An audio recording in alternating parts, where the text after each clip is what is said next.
Russia's Wagner mercenary groups threaten to pull out of Ukraine's embattled city of Bakhmut if Moscow doesn't send more ammunition.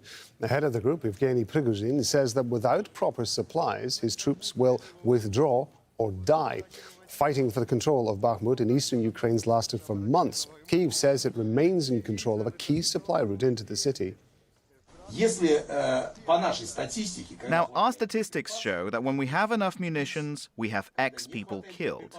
But when we don't have enough ammunition, we have X times 5 deaths. So this is what I think. I'm all but ready to write up a big report to the Prosecutor General's office or the investigative committee to look into this and find and hold those responsible for the deaths of thousands of Russian men. Yulia Shapovalova is a journalist based in Moscow. She's joining us live from there. This is an unusual thing to admit in the middle of a battle. Why is Prigozhin saying this now and so publicly?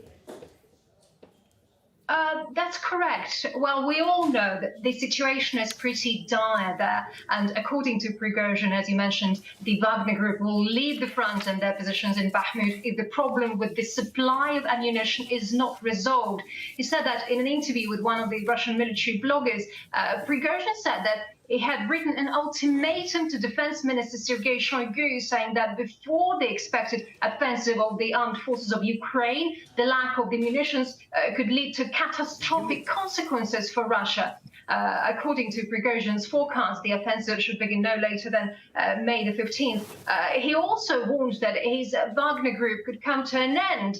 He reiterated that Wagner would cease to exist in a short time due to heavy fighting, the lack of shells, plus earlier Prigozhin has repeatedly said that Wagner fighters were supposed to be shot for desertion. And the New York Times also wrote that the Russians storming Bakhmut face execution or imprisonment for leaving their positions or for desertion. So the situation is quite tense at the moment. So some quick decisions has to be made.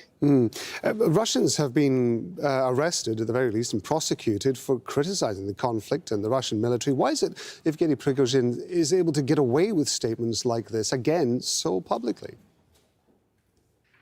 Exactly. He's obviously a very important player in this conflict, and he is an important one right now. And he positions himself as a public figure, and he doesn't hesitate to be very loud on what's going on the front line and criticize the army when he thinks it's necessary. In the past few months, Prigozhin has openly come into conflict with the Russian Defense Ministry, in particular accusing the military leadership of deliberately preventing the shipment of shells and munitions to its mercenaries. And in addition, he was cut off from hiring prisoners in Russian jails.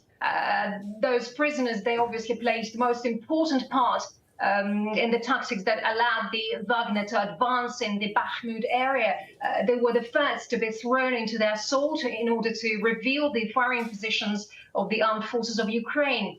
And also on the 14th of April, Prigozhin said, quote, "For the authorities and for society as a whole today, it is necessary to put some kind of full stop in the conflict. And the ideal option, in his opinion, is to proclaim Russia's victory and announce the end of this special operation." That's according to Yevgeny Prigozhin.